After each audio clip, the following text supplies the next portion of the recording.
Hey, what's up, everybody? Thanks for tuning in to another episode of Let There Be Talk. It is Monday, July 25th, and this episode is brought to you by my fantastic motorcycle sponsor, El Cajon Harley.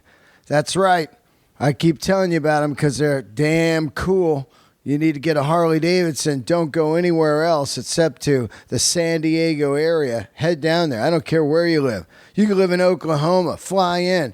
Buy a killer bike from El Cajon Harley and ride it home. There's nothing better than a fly in and ride home.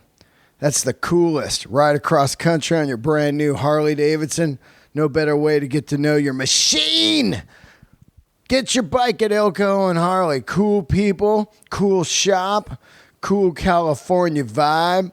Get in there, elcajonharley.com, or follow them on Twitter or Instagram. They got cool events coming up. They got a ride to the Padres game. If you live in the area, ride to the Padres game with them and watch the Padres lose. Go Giants! El Cajon Harley, love the guys, man. And they're rockers, which is very cool because this is rock and roll and comedy. Perfect fit. These guys are the best. Check them out, El Cajon Harley. Hit up my boy Greg. Say, hey, I need a new bike. Heard about it on Let There Be Talk. And they're going to do you right.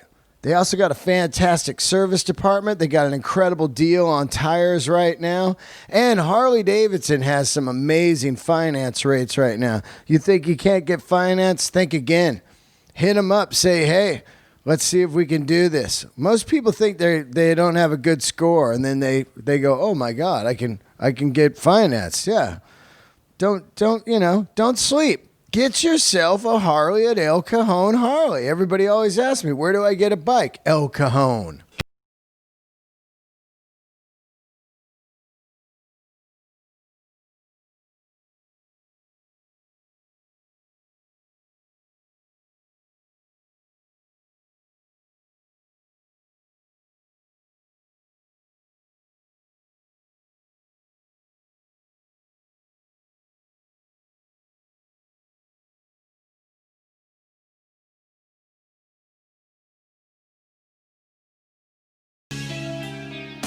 All right, guys, this is Monday and a little late. I'm running around the planet with my head cut off. Got into New York City yesterday, and which was Sunday, and I thought, I'll just put the podcast up and chill. But no, I get a text from my boy Dale James, who works with Guns N' Roses, and he says, come on down to the Giant Stadium, MetLife Stadium, and see Guns N' Roses and Lenny Kravitz. And I was like, oh, fuck, this trip couldn't be any better. Couldn't be any better. Headed over there, incredible seats, great stadium. I believe it's a new one since I had been there. It was nice looking. And I love the little clickbait today on Yahoo. 30 people arrested at Guns N' Roses concert. Make it sound like it was something crazy. Then you click on it, and it's like one guy was drunk, another guy was peeing in public, and then 30 people. The place, I think, held like 60,000 or something. 2 nights sold out. 120,000 people. 30 were arrested. I'm like, I love the clickbait. It's such bullshit, man. But it makes the band look good. You know, people are like, yeah, it's dangerous out there, which is cool. It was one day after Slash's 51st birthday. And I tell you what, Slash crushed it again, 51 years old. That's not even old anymore. You know, it's old in rock, I guess. But then when you put it up against Keith Richards, it's not even close to old. Slash just murdering. Axl, great. First time I've seen him on this run. Let's see. I got to think about this. Yeah, first time I seen him out of the chair on this run. I've seen him 1, 2, 3 times, 4 times. I can't. Yeah, 3 times. Coachella, T-Mobile, and now this. Brains fried. Sorry. First time with no broke foot, and he was great. He was great. My only complaint is That's because I go a lot, is come on, let's mix up the set list.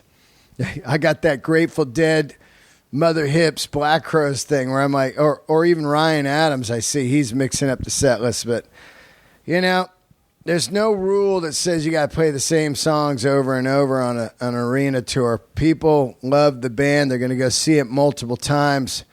They only switched one song. And every time I go to see him, My Michelle is not in the set list. I'm fucking cursed. I did get Out to Get Me, though, which was killer. Love it. Did all the great stuff. Fantastic. Still rocking. Here it is, like, when was Coachella? In April. And just Axl still sounding great. And the band is sounds like a machine now, man. They're just killing. I mean, killing it. So thank you, Del James. What a fucking godsend you are, and a long-time friend, and a dream podcast guest. One day I hope to get you on, which I seriously doubt that'll happen. The way you work for Guns N' Roses is you don't talk. You keep a tight lip. And which is great. That's what you want to have in a crew. Speaking of crew, wound down the Alice in Chains tour, and it was definitely a highlight of my life, one of the highlights. And I just want to thank all the crew of Alice in Chains. Man, what a fucking primo crew. You can get on a tour and it'll be a bunch of burned out crew guys that are just miserable and just total dicks, but not those guys. Awesome.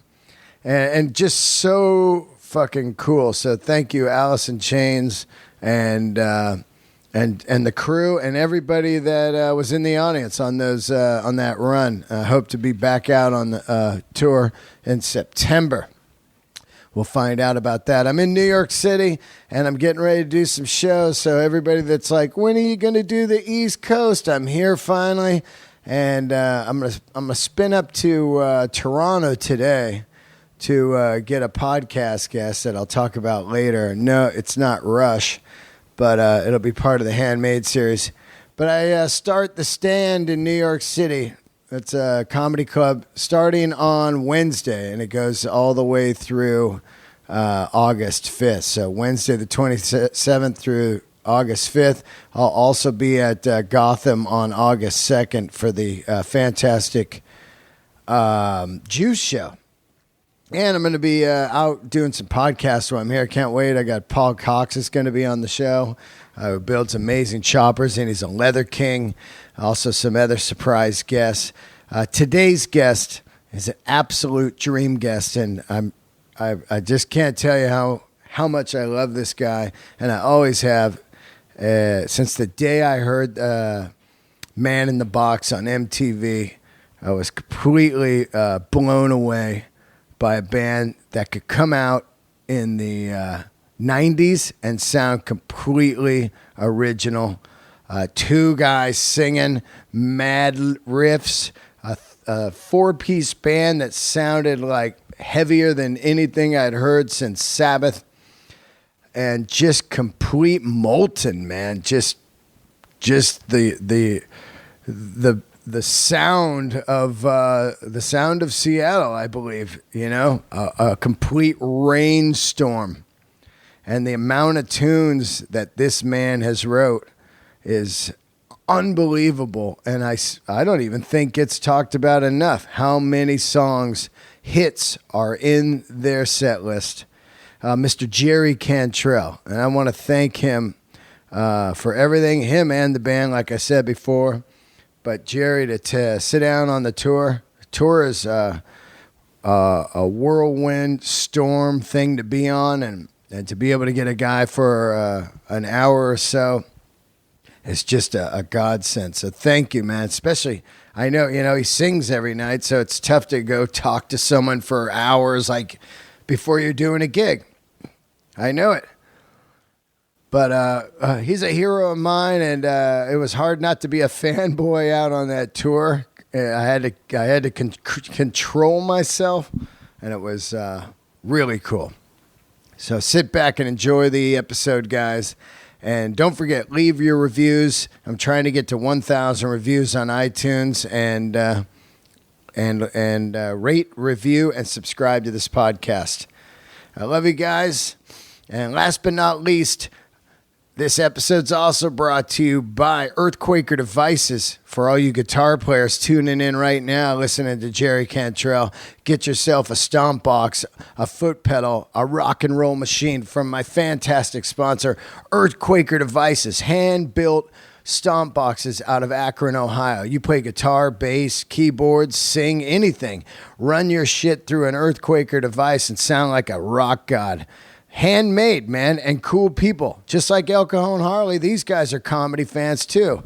Earthquaker Device, they all love comedy and rock. And they're super cool. They got a great Instagram page. So let's get some love going for them.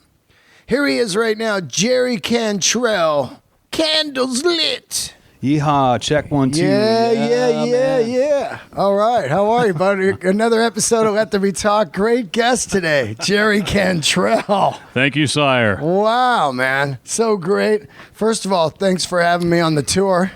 It's been great having you out, man. Yeah? Yeah. The crowds have really been digging you. We've always loved you, so it's good match, I think. It's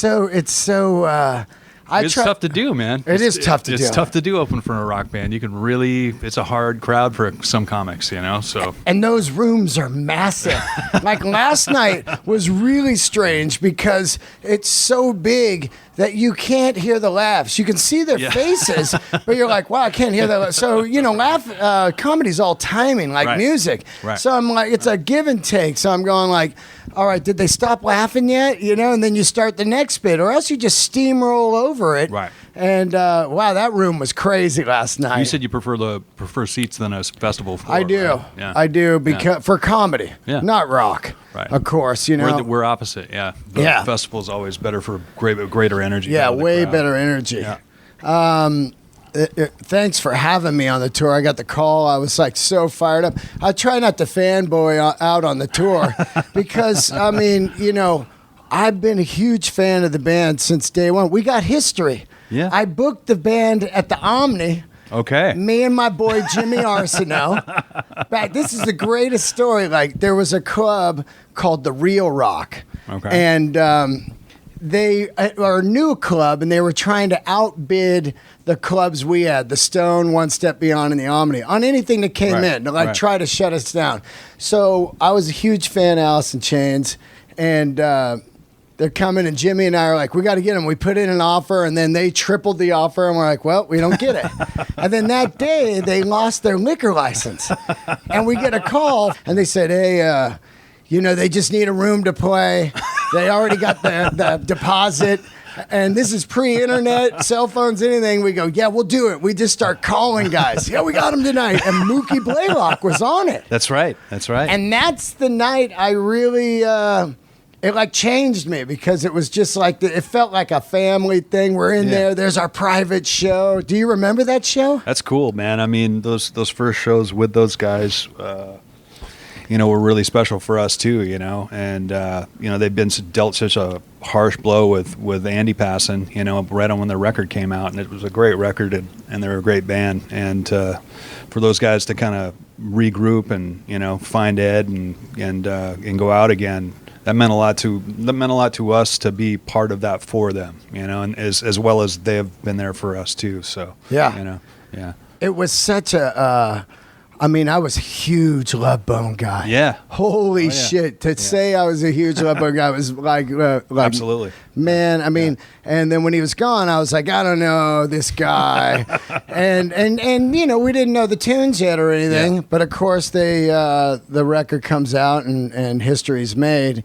But that was my first experience with you and Lane and everybody in the band. Like, it was just crazy. I just remember it. It was a great night. That was a good time for everybody, I think. I was laughing because I'm a huge fan, and I was going through the tunes, and I think other than Louder Than Love, I think and of course Tony Iommi. I think you're the best riff guy of all time. Somebody said that you were our Tony Iommi, and I really believe that. He's probably my biggest influence, Yeah. He's the king of riff, and I kind of got the want to create the riff like that, just a good steady groove and a memorable, simple riff, That's what always got me, so I guess I kind of tried to emulate that in my own way, so. Yeah. It's cool, yeah. It's incredible. I mean, I was thinking about, I'm looking at the tunes here, like, We Die Young, Man in the Box, Love, Hate, Love, CSR, Them Bones, Rooster, Rain When I Die, Down in a Hole, Wood, Nutshell, Brother. I mean, it's on and on. And I'm a crazy man on the Three-Legged Dog record. Yeah. But I mean, I was thinking today in my room, imagine if you didn't get a record deal and you just had all those tunes. Well, they might not have happened. You know what I mean, if it didn't get enough oxygen at the beginning, yep, it might not have gone as far as it did. And it was definitely far shorter than we wanted it to be with the original band with Lane and Mike, and but it was a good, powerful, strong run. And it was really a creative process. And it's kind of once that ball starts rolling, it picks up momentum, and so I think a lot of those tunes might, for number one, they wouldn't have existed because we wouldn't be a band, and it's not just me writing tunes, it's how everybody else writes and sounds too, and how we sound together as a band. So that was probably the biggest challenge when we decided to kind of restart everything. It's like, can we pull this shit off? Yeah. Can we do this? And the thing that we kept coming back to was just that we wanted to try. We wanted to try to see if we could continue the band yet remake it at the same time. And every step of the way kept feeling more and more right. And we got to the point where we started writing, and the record that we came up with was really powerful, and it was totally us, but it was a little bit new with William in there too. So those are all the things you have to do to be able to kind of have that sort of a rebirth, to be accepted. And there was a lot of people that didn't really want to accept it. There's a small but vocal camp, that wanted to stay in the past, and that's cool. That music is there, but this is our life and it's our music, and we decided to continue on. And I think that took a lot of courage on our part, and it really took a lot of courage on William's part to be able to take the kind of shit that he took, from some people, for the first couple of years. But mostly our fans, understood and kind of came along with us, and we put out a couple of great records of new riffs to add to the catalog. Yeah, absolutely. California, that's a crushing tune. I saw, I don't know if it was the first gig or one of the first few, Sturgis, I believe, with James Gang on the bill. Do you remember that? The first Sturgis? Like 06? Was that the one that Guns N' Roses played? No, too? Before that. Before that. This is years ago. I remember that. Okay. Yeah. James Gang was on with Joe Walsh with the original dudes. And then you guys, and I was like, wow. Motorcycles in the audience. Yeah. But I had a motorcycle right in the front row. Remember they would fire them up instead of cheering, they rev them. That was awesome. Totally. Oh my God. Yeah. Where is William from? Because he was in your solo band, right? His family is based in D.C. and Atlanta, both. So he's basically spent time between both of those places. And I met him when I was doing my second solo record, Degradation Trip, and I was dating a girl that used to go out with William's drummer or whatever, and they had just moved to L.A. to try to kind of make a push to actually try to get a record deal, and they were a really good band, and I ended up hanging out with them quite a bit because we had a mutual connection with her, and I just loved I love being around a band trying to make it, because I know what that's about, and that energy and the all for one kind of vibe. And they're all living in an apartment together, and they got odd jobs, and one guy's valeting, and this the struggle. And they're playing every club they can at night, and that was really cool to see. And I. They were committed, and you have to be committed to go all the way. You got to be a lifer. It's this or nothing. And so I knew he was that, and we had the chance to jam together a bunch. And then when I went out on to tour that record, I actually absorbed his band as my support band, or as my band. So they kind of we got to play a lot of Alice stuff, as well as the solo stuff, and I always remembered he did a really good job of it. And there's no replacing Lane, and William doesn't sound anything like Lane, but he operates with me the way that, in a similar fashion, that Lane and I used to operate, writing wise and vocal wise. Right. So, and that's a hallmark of the band that has to be there for this band to continue. So he fit in really well. And when we got together and started jamming, he was the guy I suggested. So we brought him in, and I think we might have done. If I think I remember correctly, we did Love, Hate, Love, which we did at Soundcheck, which you just listened to. Yeah. And he nailed it. And I remember looking at Sean and Mike, and they're like, all right, okay. Were there any other guys that came in? Not really. We had, we set up a rehearsal place. I think Mike and Sean had invited Vinny down from Sponge, to jam with us. And he came down and messed around on a couple of tunes because they had done a project with him before with DeGarmo, I think, called Spies for Darwin or something like that. Oh, yeah. Yeah. And so I think Vinny came down and did a couple of tunes, and he was,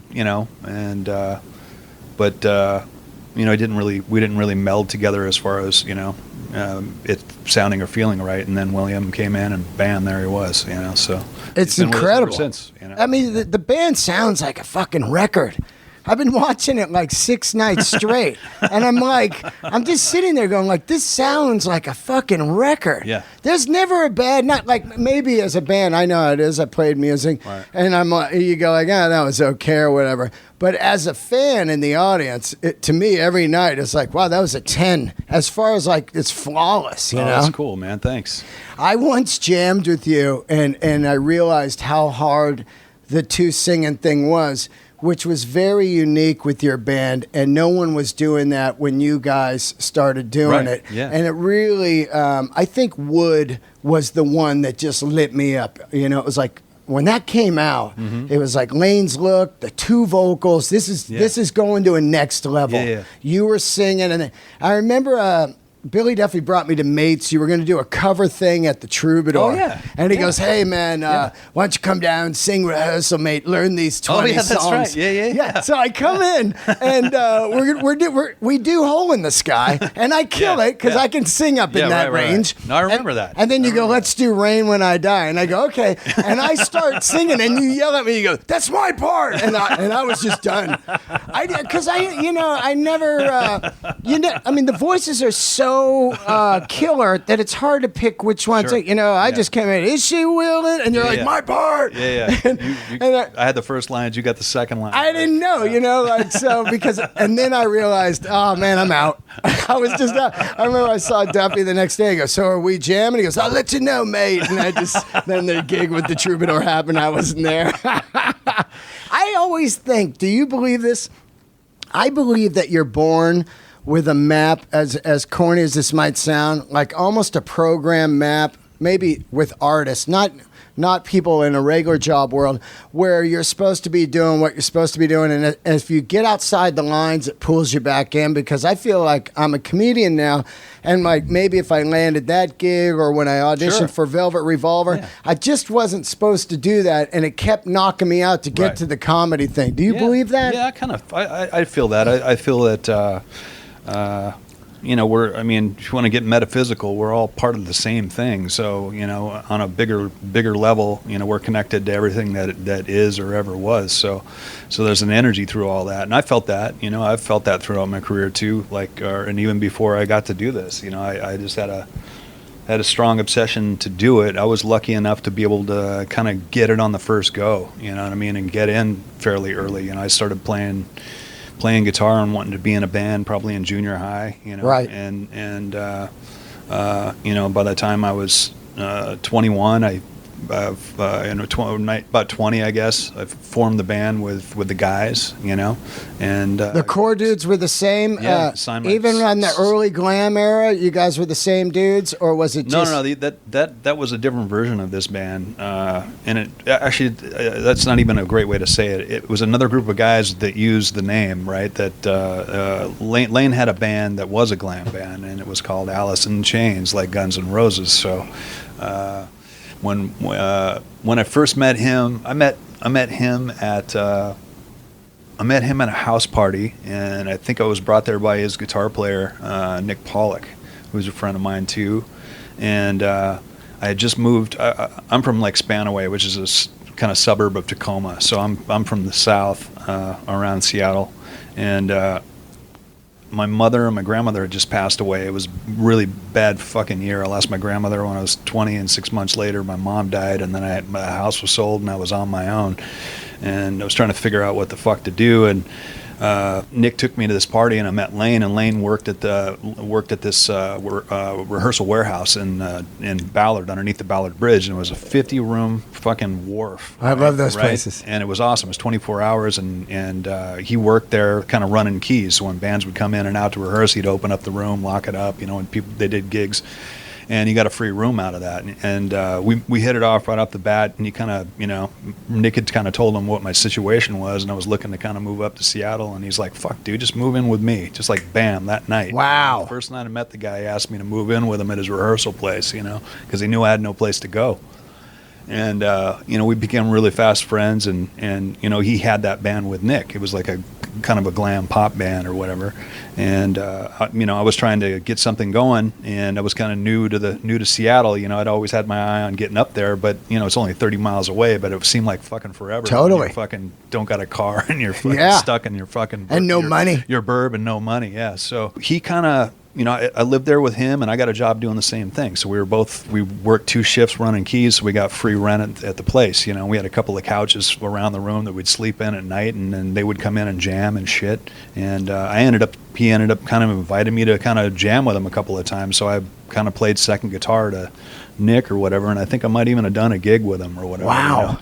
And he also had a project with another guy that was kind of more like dancey kind of glam, like kind of Dead or Alive kind of stuff. Oh, that's cool. So kind of like the Gene Loves Jezebel era, stuff. He loved all that stuff. Oh yeah, that stuff's great. He loved all that stuff. So he had that band, and he had this other side project that he wanted to kind of do too. And since I'd already kind of been jamming there, and I'm his buddy, and I'm living with him, he's like, "Why don't you jam with me in this thing here too?" And I'm like.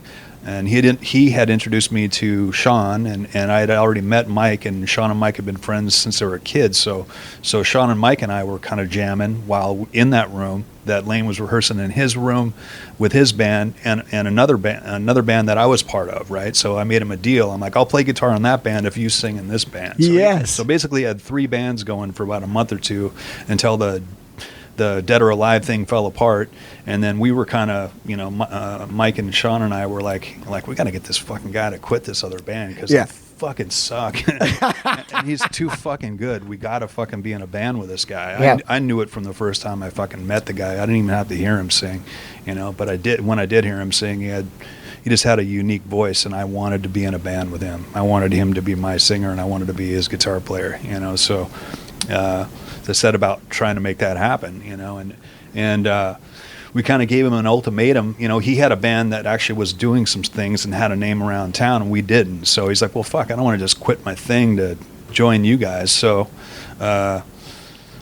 we kind of took it, we went proactive on it. We started having auditions in his room, right? In his room with these shitty singers. And we'd line up really bad ones on purpose, right? And one of the guys, I think his name was like Cody, and he had like flame red hair. Cody. Horrible with the spandex and the fucking bandanas and the Capizios. Diamond Cody. Whole fucking deal. He was a male stripper, dude. No! Yeah, it was awesome. No! It was awesome. And this guy was horrible.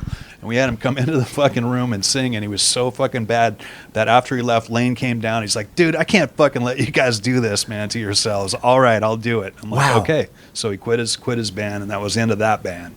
And we're like, we're trying to figure out what the fuck to call ourselves, because we got offered gigs after maybe like a week or two that we'd been together. So we were jamming a couple tunes, and some guy walked down the hall and like, you want to play University of Washington next week? Can you feel like 30 minutes? And we're like, yeah. We got no songs. We got nothing. You know? So we took the gig, and we're jamming there, and we went out and did it. I think our first show was Kane Hall, University of Washington. Wow. And we did like a Hanoi Rocks cover, David Bowie cover, and a couple of songs we kind of worked that I had worked up or whatever. But yeah, pretty cool times, man. We're a bunch of trolls living under the fucking bridge. That's great shit, right? There's nothing better than the early on of rock. I think is probably the best time when it's four guys and they have a vision and they don't give a fuck about anything else except getting in that room. And that's what it takes to get there. It really does. Do you remember the first song that you guys wrote and you went, wow, this is going to be the sound? Because the sound of your band is the sound of your band. I could hear one or two. I go, that's Alice in Chains. Do you remember because I wrote a lot of songs and I've been in bands, and you slowly start forming your sound like a comedian with their voice. They start to find their voice. Do you remember, like, here's the first one we're gonna sound like? I think it's probably We Die Young. Wow. We Die Young and We Die Young and Man in the Box. We put those two things down. We're like, okay, we're on to something here. God, that's so cool. Yeah. I think there's a couple performances that really blow my mind. I've seen you guys, probably 20 times. But that More Theater Love, Hate, Love is probably the most powerful thing I saw ever come out of Seattle. Like, people... I was never a Nirvana guy. I got them later after the documentary. First, I loved their Unplugged record. Right. But to me, it was Soundgarden and Alice in Chains. Mm-hmm. And it was really the Dirt record that ruined my life. Because it really did. Because you're playing music and you're going like, it's this weird era. Yeah. We're coming out of glam and G&R is big, but they've got the Illusion stuff they're working on, and they've disappeared for a while. And here comes Facelift, and then Sap, and then Dirt. Yeah. And all of a sudden you're just like, well, wow, man. What? I mean, it was the darkest record I've ever heard. Mm-hmm. And there's weight to that disc for sure. I had Dave Jordan on the podcast. Yeah. And what an incredible man. And really wild that he was clean during that whole time, and later on. Well, he was. Yeah, I think we knocked him off the wagon a couple of times.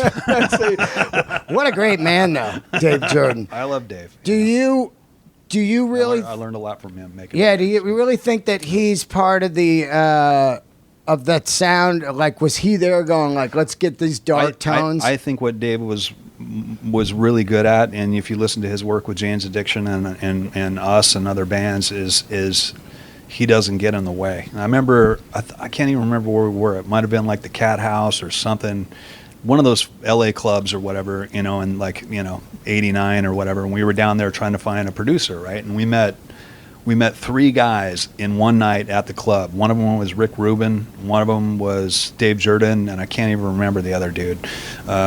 He came first, and he was kind of gacked out and kind of New Yorky and kind of whatever, and we're trying to get his vibe. He's not saying anything about the tunes or the demo or anything like that. I'm like, okay, this guy's no good. And then Rick comes in, and we get introduced. I get introduced to Rick, and I start talking to him, and I didn't know really a lot about Rick, and kind of knowing, I don't know him well personally. We know each other for sure, but he's a really quiet dude, totally. And so it's very easy to take that as kind of like standoffish and like, I don't give a fuck. Or he's not into it. Yeah, kind totally. of. And that may totally not be the case. It's just the kind of dude he is, right? But he was like that, and I was like, okay, well, you want to, love the shit you've done, but like to do a record with you. What do you think about the material? And he maybe said like 4 or 5 words and kind of really didn't kind of kind of looking off like this. I'm like, okay, he's not into it, man. You know what I mean? Yeah. So you know, that was cool, and he went away, and then Dave came in, and he's like, oh, dude, man, and like, you know, like with that We Die Young and this and Man in the Box, and there's a sound, this solo thing here, and fuck, I'm gonna make your guitar fucking blah blah blah. And he came in hot, like with knowing the shit, loving the shit. It's like, I don't want to do anything. I just want to turn the fucking mics on and let you guys go. And we're like, you're fucking hired. Yeah. You know, that's the guy you want. You want the guy that is passionate about it as much as you are. Cool thing about that is a lot of those fucking guys have their sound and they have their tricks, and he has some. He has some for sure, but that was another thing I was really glad to learn from him early on. The first 2 records that we did. About a producer, you know, a producer doesn't come in. A good producer, you know, if you need to come in and you need to fight, if they need a ton of work and you got to do it, okay, that's one thing. But if you can recognize that they don't need much work and it will be best served if you just stay the fuck out of the way and make this band sound like they should sound, you know, the best that they can sound. And that's pretty much what he did with us. I think the only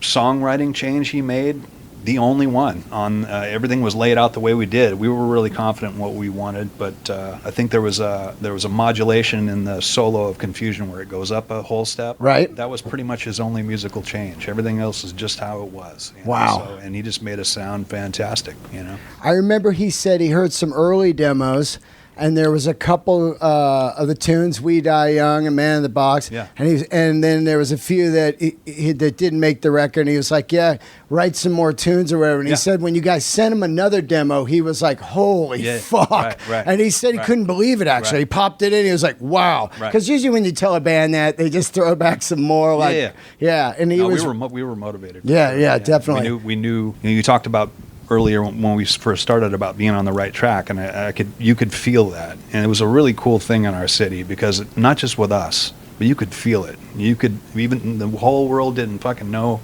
and we didn't know what it was going to be, but you knew it was something, and you knew it was fucking brewing, and like there was a badass band in a club almost fucking every week, you know. You have Soundgarden, fucking, you got the Melvins, you got all sorts, you got Mudhoney, you know, Screaming Trees, you got, you know, Mother Love Bone, Soundgarden, it was just fucking amazing. Yeah. And we're all at each other's shows and just like, God damn, you know, and it wasn't like a competition thing. It was more like a kind of a, you know, without sounding too goofy, kind of like a mutual admiration society. We fucking loved it, you know. And the cool thing about all of those bands and the word and the term grunge really plays a disservice to, not one of the bands sounds like each other. Not at all. Not at all. That's fucking Nirvana. That's Soundgarden. I don't even want to try to fucking sound like that. I want to sound like we fucking sound, you know. It's amazing to think about too, because you know, like, it's so organic. Yeah. And really now, it is the classic rock. It is now. It is now. Yeah. And that all comes down to songwriting. Like, if each group only had, let's say you had Man in the Box and they had Black Hole Sun, and Nirvana had the Teen Spirit one. Sure. Each band just had one song. It'd be long gone. Yeah. Right. Long gone. Right. But these records are deep, man. You know what I mean? And they've had legs too. They're so fucking good too. I mean, I really don't, you know, a lot of people, I never wanted to be backed into like some hair rock guy's show or whatever, because I love all kinds of music. And really, when you look at it, I only like a few bands from the 80s that were in that. It was Jane's Addiction, Guns N' Roses, and they were kind of outside of that too, though. That's what I'm saying. Guns was kind of maybe a little more straddling the line, but they had a punk cross too that kind of legitimized it, you know. Absolutely. Yeah, I loved Guns. Yeah. Me too. They're insane. I mean, like the earlier version of the name of this band was influenced by Guns N' Roses, Alice in Chains. Yeah. You know, and when that's what I forgot to say, when we decided to we couldn't think of a fucking name, you know, so like, why don't we use your old name, but let's call it Alice in Chains so we don't get the fucking Guns N' Roses thing, you know. And so that's how we ended up using that. But one of your early tours was with Poison. I mean, yeah. you toured with Iggy Pop. No. We didn't tour with Poison. We did some shows with Poison. That's what I mean. They Like, came yeah. through Seattle, and like the opener canceled, and they called down to Kelly Curtis and Susan Silver's office, which was right downtown and right next to the Central Tavern, which is where we always Love played. that place. And it's where Love Bone, Soundgarden, and Alice, all our managers were right there, right?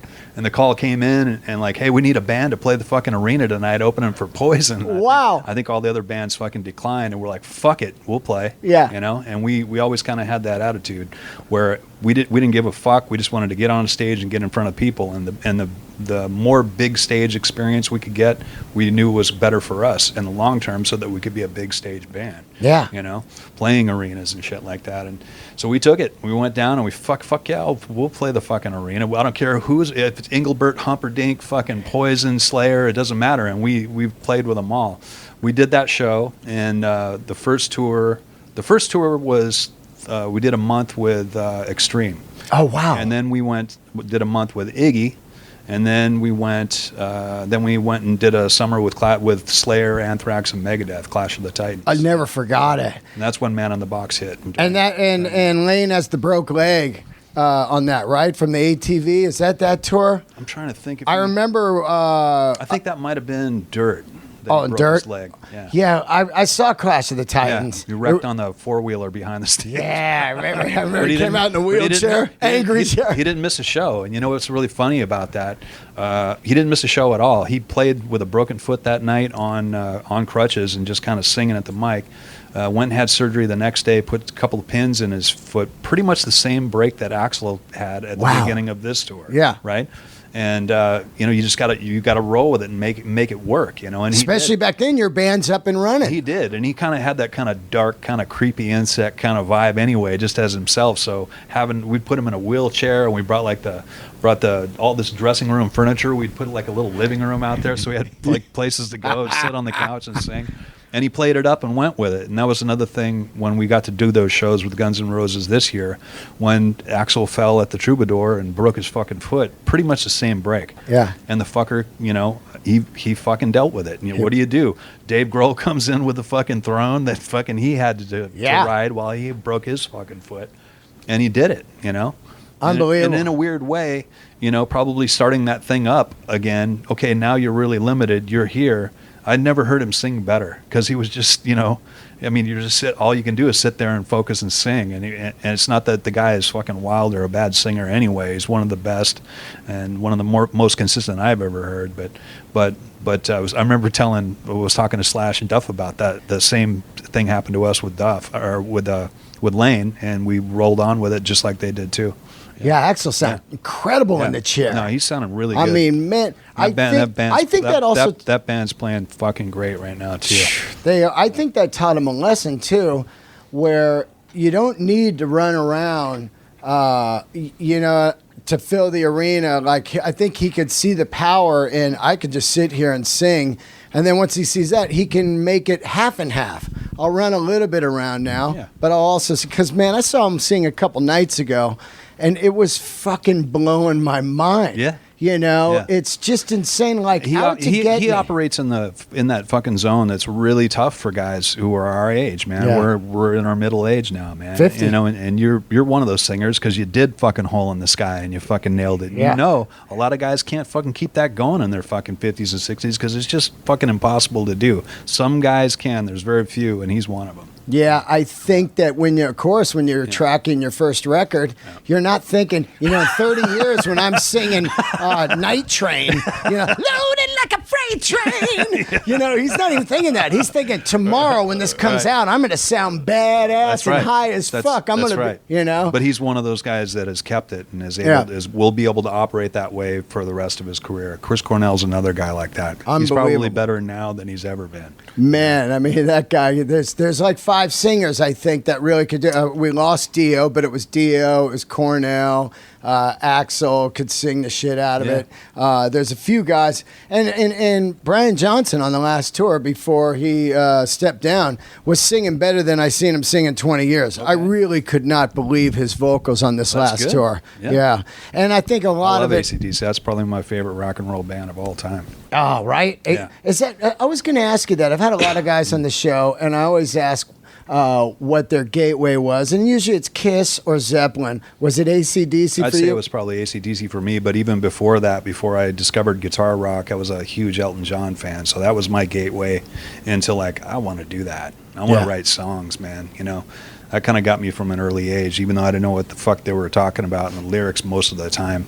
You know, I read everything I could about them, and the way that they had a writing team, that Bernie wrote the fucking words and Elton wrote the music, and the way that band played together, and they were huge in the fucking 70s, and that's when I grew up, you know. So that's when I got the bug and wanted to do that. And then when I discovered fucking guitar fucking rock, it was fucking, you know, AC/DC, Kiss, you know, all Aerosmith. A lot of British metal, Scorps, Judas Priest, Maiden, Saxon, UFO. I wasn't a big Saxon fan. Maiden, Number of the Beast, Thin Lizzy, you know, Metallica, a lot of shit. Van Halen was really big for me too, like our American hero band, you know, for sure. That Fair Warning record is it's unbelievable. Well, you heard us playing a little piece of Dead or Alive at soundcheck today. That was fun. I go crazy when I hear Van Halen because I saw him back in those eras, and really, there's no band. You know, back then it's like AC/DC and Van Halen as far as because Aerosmith was always a little loaded and a little bloated as far as powerful. Yeah. But Van Halen early on, before 84, it's ridiculous. It's ridiculous. It really is. Women and children. Yeah. I mean, these, and you remind me a lot of that because every one of your records has so many great songs. It's insane, your songwriting. I mean, it really is mind-boggling, you know? Well, those were two really important stepping stones to becoming yourself, is emulating your fucking heroes, right? Yeah. And two of our heroes took us out on early tours. We spent 6 months with Van Halen. They kept adding us on to legs because we just got along with the guys so much, you know, and became really good friends with Ed, you know, and that's the fucking mind fuck. The guy fucking asks you to go on tour. You're fucking playing in arenas, opening it for Van Halen, and he's over in your guitar pit looking at you while he's warming up and checking you out. Like, holy shit, stop fucking looking at me, man. Wow. You're Eddie Van Halen, right? You know what I mean? I'm fucking nervous here, but he's still, to this day, the guy's is fucking great to me, you know. He's playing amazing. And he's been a great friend. And then Ozzy took us out for about the same period of time too. Those were two really important long tours that put us on big stages and gave us the experience to do it. And these are our heroes, and they took us under their wings. Well, if we got a fucking bass player out of fucking Ozzy, we got Mike Inez. Yeah. Know, so. Oh, that's the tour that he had the broke leg with Ozzy. I think so. Yeah, because it just hit me now. I remember now. Yep. I remember. It was with Ozzy because Ozzy was watching Lane zip around the backstage on this. He's gonna fucking break his fucking leg, man. Yeah. Then Ozzy crashes later. Ozzy crashes later and almost dies. It's crazy. Those things are crazy, man. But he was commenting about it, and fucking sure as shit, fucking Lane broke his foot. And what happened on that was, you know, on the back of the stage, how they have the trucks all lined up and all that shit.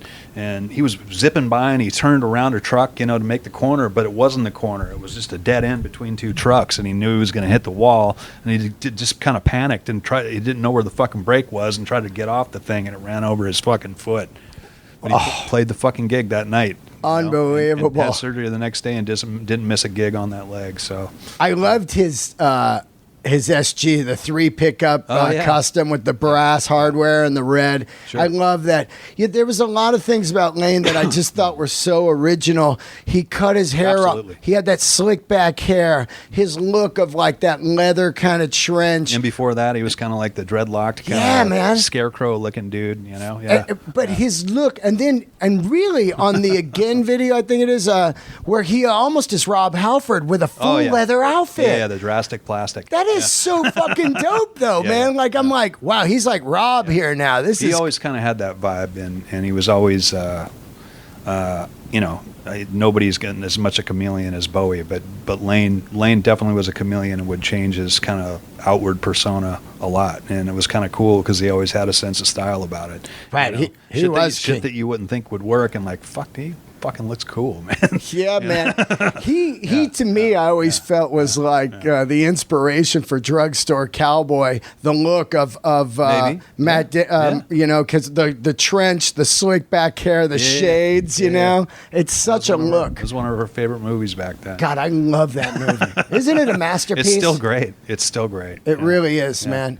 You play G&L. I always loved that about you. Early on, you had play a country guitar. Yeah, and I remember when I was young, at the time, Fender was making really shitty guitars, and Leo Fender leaves, starts G&L, and he puts out what he considered what would be the ultimate Stratocaster. Well, it was influenced. That was part of the plan, but it was also because what was happening, all the Charvels and the Boogie Bodies and the Jacksons and all that shit, all of those guitars were influenced by Eddie Van Halen. It's because how he built his guitars, the wide flat fucking neck, that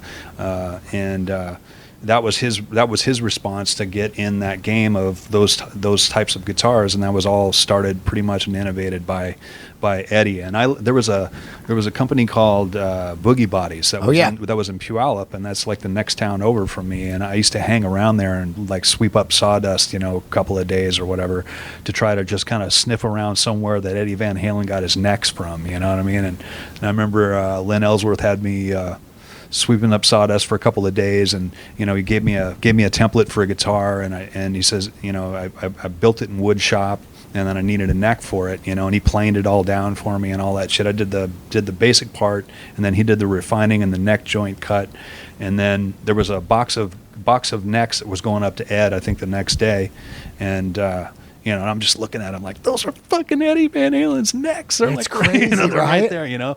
And there was one of them that they had pulled and put to the side. It was a bird's eye maple boogie body neck with the bigger headstock, and it had a little flaw. It had a little dent in the third fret. And he's like, yeah, that one's got a flaw, man. It's like, I tell you what, just take that for what you did today.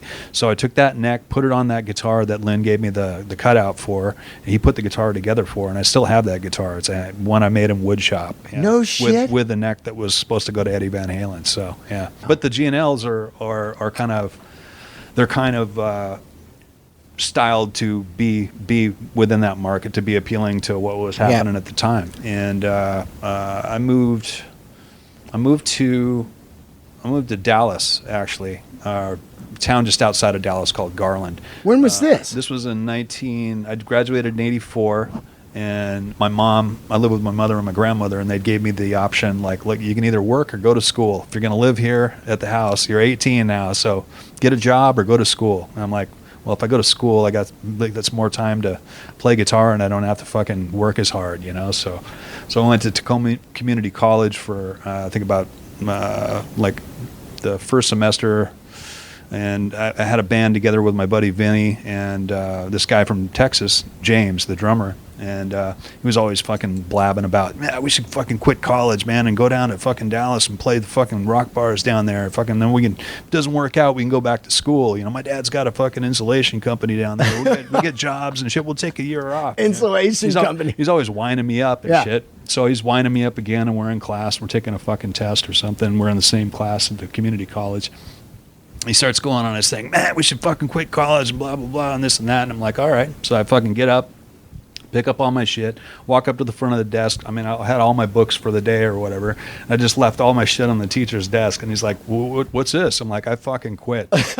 And I walk back and I sit down next to him, and he's like looking at me like, what the fuck did you just do? I'm like, hey, dude, this was your fucking idea. I just quit. Let's fucking go. So a week later, he's like, well, let me finish my test first, man. I'm like, you fucking pussy. Yeah. Man. So he finishes. He's not all in. He finished his test, and about a week later, I was riding with my buddy Vinny in a van all the way out to fucking Dallas. So we had insulation jobs, which were great back then. It's 1985. I got a free apartment. I got per diems. I got a transportation. I'm getting paid like $6 an hour. Yeah. It's fucking killer. Yeah. Right? And I started jamming with these guys, but I met these other dudes these brothers. They were the Wests. Ken and God, I can't remember the other dude's name. But I liked those guys, and I was kind of falling out with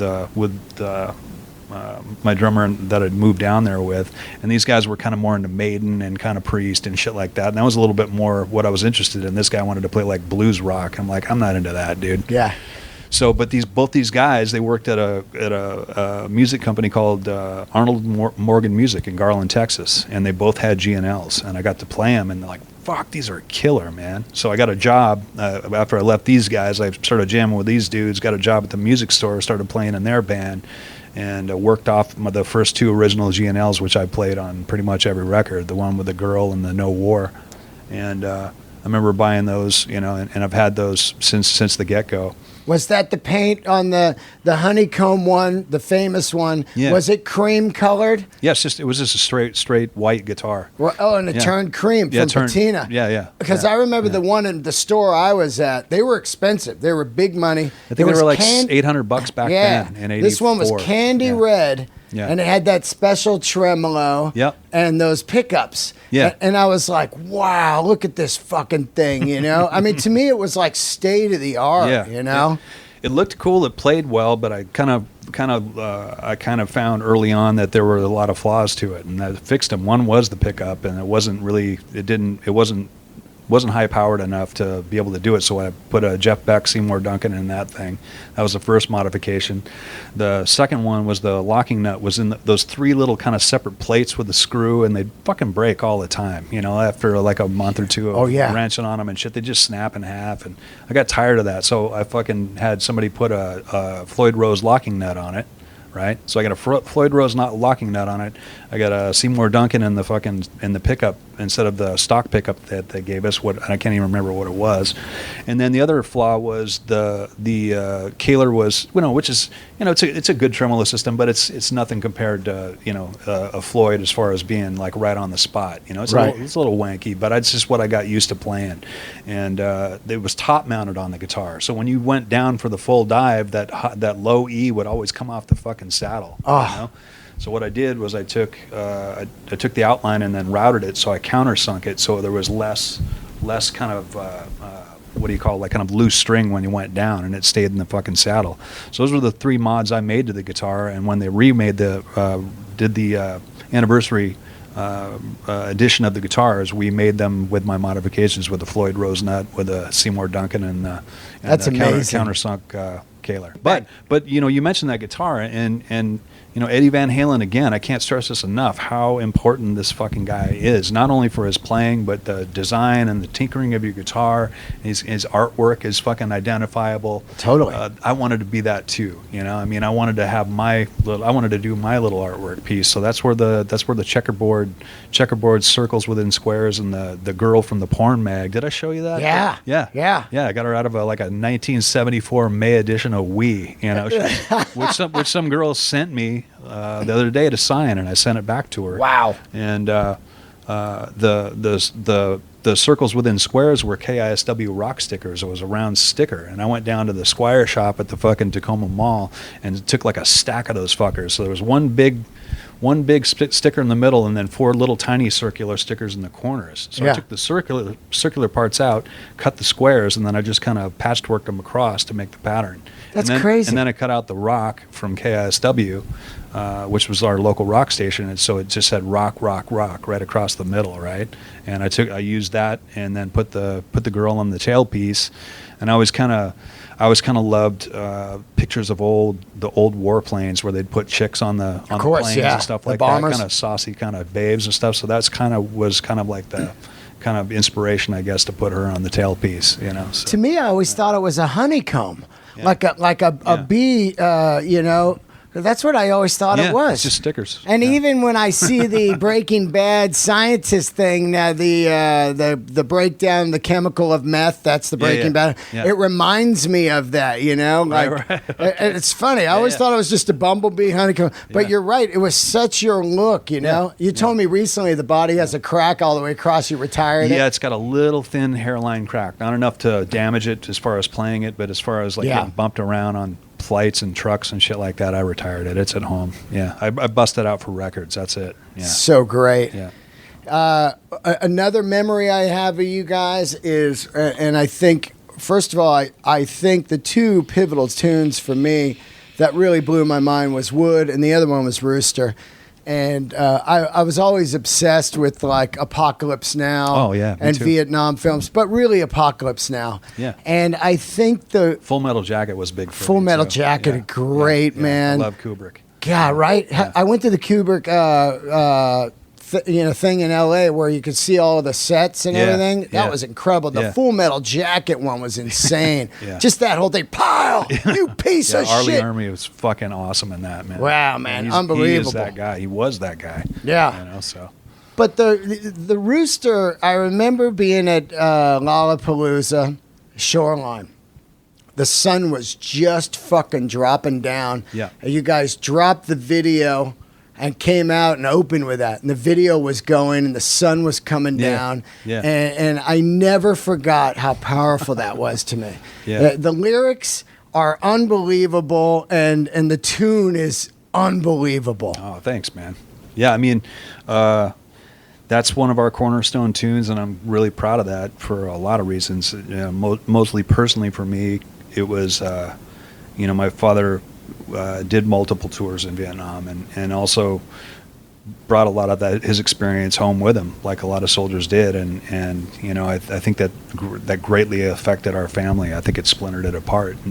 And my parents split when I was still in single digits, you know what I mean? So I didn't really know him that much, you know what I mean? I pretty much was raised by my grandmother and my mother, and we moved in with her mom, and I would see him and stuff, but I had a lot of he wasn't there, and when he was there before, he had issues that he was working through, from his experience and all of that, and that affected us. So, like most kids, you got a problem with your fucking parent, Yeah. And so I did too. I kind of resented him, for not being there and not dealing with it shit, and that song for me was probably my first. It was me becoming a man and not putting it on him and imagining myself in his shoes, and if I could have done any better. And I realized that I couldn't say that I could. Yeah. I could have even fucking done worse. You know what I mean? So I stopped blaming him. And writing that song, I stopped blaming him, and it was a bridge to me actually taking an active part in trying to understand him and reach out to him. And that was the beginning of us getting back together, and we've been the best of friends since, and especially with my mother passing. He's my only parent left, so. But I was always really curious about his experience, and it was something he never talked about, and most vets won't unless you're a vet, you know what I mean? Yeah. They don't talk about it much. And they don't, isn't it? It's heavy, right? It's heavy, and it's really something that you probably couldn't understand them talking to you about, and they don't want to bring that shit up. It's something that they put away. So I wrote that song, and I showed it to him, and that was one of my prouder moments of having him listen to it and read the lyrics. And we made a great video with Mark Pellington, who was actually he was actually working on a film with his dad called Father's Days. He was like an old Indianapolis Colt who was losing his mind from Alzheimer's. Wow. Or whatever. So he was doing this thing on his dad, and we were working on this video with me and my dad, and the guys, of course, did the best on it. Lane sang the shit out of that song, and I remember asking him, if I'd gotten close to the vibe, of being there, or mindset of, and he's like, you got too close. Wow. I'm like, okay, I nailed it, so. And actually on the video, they didn't play it on MTV much, but there's a little pre-trailer of an interview that Mark Pellington did with my dad. I actually went I remember that. I actually went out of the room, and he was interviewing my dad about it, and it's one of the only times he's talked at length about it, and it brought him to tears. And that was, he said, I think what he said is, it's a weird experience, it's a sad experience, and I just hope nobody else ever has to go through it. And he starts to kind of tear up, and then the song starts. It was so heavy, but not only for him, it's become a really it's become a song for all soldiers and all service families, and I meet them all the time, wounded warriors and members from military families. I mean, this band is all military families. All of our dads were in some. Oh, is that right? Some service, yeah. Wow. Lane's dad wasn't, but I think Sean's dad was in the Navy. My dad was Army. William's dad was Army. Mike Inez. I think Mike's was Air Force. Yeah. Wow. Yeah. So we're a service band. Oh, that's wild. Yeah. Song. We're all service brats. That song right there just it reminds me of just the Deer Hunter Russian roulette scene. Oh yeah. Just the intensity of that tune. You really did capture it, and the lyrics just take you right through it. You just everything about it. It's man. I tried to put myself inside him, and I got pretty close. Are lyrics hard for you to write? They can be, yeah. It's not easy for me. It's the thing I probably hate the most. Me too. The music is the easiest part. It's just so easy to sound fucking stupid, and you don't want to do that. Yeah. So there's all. Well, it's all been said. Even before it gets to the guys, I've already gone through my. I've got to go through it from my end before I even feel satisfied to present it to them, to see if anybody else digs what it is. But lyrics is always the hardest thing for me, and it's not so much that things have been said or the subject matter may be the same. It just has to be right. It has to be right for what it is, and the trick in songwriting. For me, is not what needs to be there. It's more like what doesn't need to be there. What doesn't need to be there. Trim all the fucking fat and the gristle obvious off of it, and just leave muscle and bone. If you can get down to just muscle and bone, man, that's a lean, mean, song. So that's kind of what I'm shooting for. Been lucky to get there a lot of times. Sometimes not, but most of the time we've been pretty successful at it. I think the third record gets shortchanged a lot because Dirt was so epic. But I really think that the Three-Legged Dog or Alice in Chains, whatever you want to call it, dog, I really think that record is fucking monumental, man. Oh, yeah. I really think it is. It is dark and it's really, really cool though. It's almost abstract, Yeah. It's a different fucking record, man. It's an absolutely different record, and I think that the reason that probably that record, that was a number one record. It debuted at number one, wow. So it did really well that way. But we also didn't tour it. That's right. So that's why I get it. That's why that probably we did 2.5 years of touring on Dirt, and we did two years of touring on Facelift. So yeah, that's why we took it everywhere and we got in everybody's face with it. But at that particular point, that was when we had kind of decided to kind of take a break because we were pretty burnt up. Yeah. So you don't really tour until you do the Unplugged show. That's like your first. But that's not even. We didn't really. We pretty much. That was pretty much the end of it. Right. As far as touring. You do a little bit with Kiss, right? We did a couple of shows. For that, we did an Unplugged, and that was pretty much it. You remember the Unplugged? I do. That was a really cool show. That was like.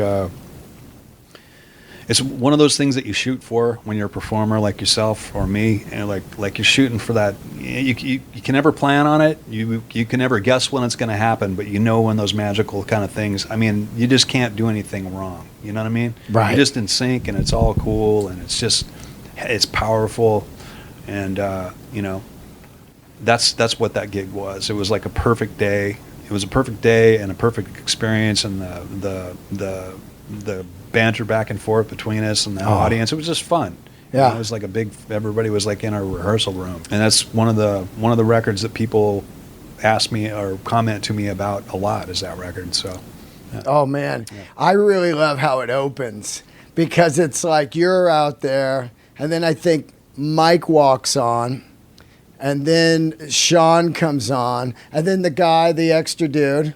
Yeah, Scott Olson. Yep, and then Lane comes in, and you guys start Nutshell, I believe, right? I think so, yeah. Yeah, and it is unbelievable. It's so haunting because nobody had seen Lane in a while, or you guys, and then you're like just glued to the TV like, holy shit, there they are, because it was like a long period of time, Yeah. That is an incredible record. It holds up well. Yeah. It really does. And also the ballsiness of you guys, a lot like Zeppelin, where they do the 2 Crazy records and then they put out Zeppelin 3. You guys do Facelift, then Sap. And it's like, what? You know what I mean? Yeah. And that really had a lot of feel to me, of course, of heart and Ann sang on it, I believe, right? Absolutely, yeah. And so, like, that thing was so cool. That influenced me a lot too. Of like, wow, you could really be heavy, but take it other places, you know. And that proves that it's a lot about songwriting. That it really does, because there's really nothing left at that level. It's just a song, and when you're unplugged, it's the bare bones of what it is. Is this a good song or not? Because there's no way to dress it up, you know. You can't dress that pig up. It's either good or it ain't. So. But you know, it's really that's interesting. You mentioned that, because I think that at the time we did SAP, it was part of a demo tape that Cameron Crowe had asked us to do to write, wrote wood for him for that song, and also I wrote it, mostly with Andy in mind. You know what I mean, Andrew Wood. So. But we got, he gave us some money, and we went and we did that song, but we also demoed a bunch of other stuff, and a lot of it was like kind of acoustic-y type shit. And, Sean had the idea to put out like an EP, and, in between record cycles for the fans, and the record company was really interested in that. They were cool. And we were like, but we don't want to advertise it. We don't want to say anything about it. No release date. We just want to put it in the stores and for the fans to find. And that record, people kind of found that EP like 2 years later when Clerks came out. Right? Yeah. Right. And that's kind of, they were like, whoa, that's a new tune. It's like, no, dude, that's like 3 or 4 years old. It's old. You know. But a lot of people didn't know it because we didn't advertise it. We put it in the bin for fans.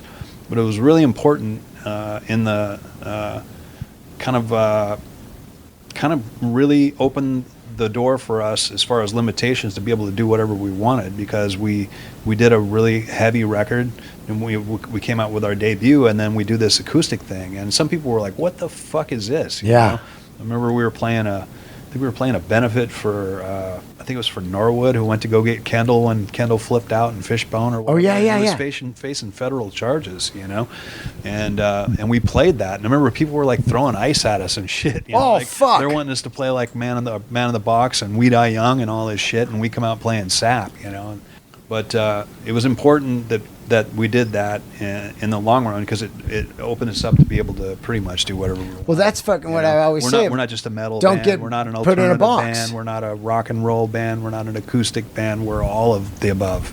A lot like Jane's back then, you know? Yeah. And let's talk a little bit about Andrew Wood. Did you hang out with him a lot? I love the Malfunction documentary, the Andrew Wood Malfunction story. He's kind of the crossing guard. Yeah. He's glammy. He's wearing feather boas and stuff. He looks like Elton John a little bit. Yeah. Sometimes David Lee Roth, but you know what I mean? And well, that goes to what I was saying. Nobody was trying to do each other. They were just trying to do themselves. And Andy was certainly, and Lovebone was certainly themselves. And the great band, all the guys in the band, and Jeff Amit's kind of artwork and look, his kind of he has always been really, there's nobody that does the merch, does the design, does cool shit for the fans better than Jeff Amit, and he's been doing it from that apple on with all the paper mache apple. Faces totally on cool, totally cool. And but yeah, I mean, Andy was. He was a great guy. He was a clown, just like you would see his persona on a stage. He was like that. I mean, I don't think we ever had a serious conversation, and I think Cornell and I were kind of a lot like that too. We were just kind of cracking jokes all the time. It was just all taking the piss out of each other or the situation all the time, and it was just a really comfortable hang. And as far as everybody, all of the bands. Nirvana was kind of outside of our camp, because our camp was Lovebone, Soundgarden, and Alice. We were all under the same management in the same buildings, and Nirvana was kind of outside that. So I didn't really know those guys that much. I knew Chris probably the best, and I never even hung with Kurt in Seattle. The first and only time I ever spent time and hung with Kurt was in Rio in my hotel room, when we hung out for a couple of hours, and that was a really great hang, and we had a good talk. But this is, we're two Seattle guys, and we've never fucking hung out. That's crazy, right? Yeah. So I always remember that time with him, and it was kind of special, but also really odd because every day we were around each other. You know, we're going up the office. Hey, Chris is there for doing this. Kim's doing this. Jeff's up there. So, you know, we're just, working on posters for this. Okay, we got to go out and put our posters around the deal. We got to sell some tickets. You know, flyering. You know, all of that shit. Yeah. Doing little tiny interviews with fanzines and shit like that, and returning fan mail, all of that crap. You know, it was fun. It was totally mom and pop. It wasn't big time, you know, and it wasn't it was really kind of innocent and probably the best light of that word, and also in this business, because nobody was really looking to take advantage, you know, like Susan had Soundgarden, Kelly had Mother Love Bone, and they jointly co-managed us, right? Yeah. They were a powerhouse for a while, boy. But they were cool. I mean, they were, you know, and I'll give you an example of how cool. I lived with Kelly and his wife. I lived with them for years, you know. Like, I moved in with them. They gave me a place to stay. So, I lived with Susan, you know, and Chris when I didn't have a place to stay. You know, I would stay at their place. I wrote Rooster at Susan's house. Wow. You know, looking out at the fucking water. Susan and Chris's house, and but they wouldn't sign a contract with us until they got us a deal. Now, tell me any other manager that would want to get a band under contract and then get you a deal. Yeah, no one. Like, let us show you that we can do something for you, and then you can sign a contract. That's like real us. management. Yeah, that's real management. Yeah, and that's what they did. You know? Now management works like this. Yeah. He's got all kinds of shit going on. He's making his own money. All right, how can I get in on his money? Yeah, exactly. You know what I mean? Yeah. Isn't that crazy? They wanted something to happen for us all, and of course they wanted to be a part of it. They're not stupid, you know, as far as being a business, but that's not really what it was all about. It was trying to facilitate on that end what needed to happen, because we were all taking care of what needed to happen musically, you know. The spiral kept getting wider. You know, we kept going further and further outside, you know, down to California and doing wider and wider tours, and cool bands were coming through, you know, and like, you know, you'd go to a Black Flag show or go to a Faith No More show, and then Soundgarden may be playing, or then you'd go to it was awesome. You know, it was a cauldron that was boiling, and you could feel it. You could feel it. You cut it with a fucking knife. It was so thick that something was happening.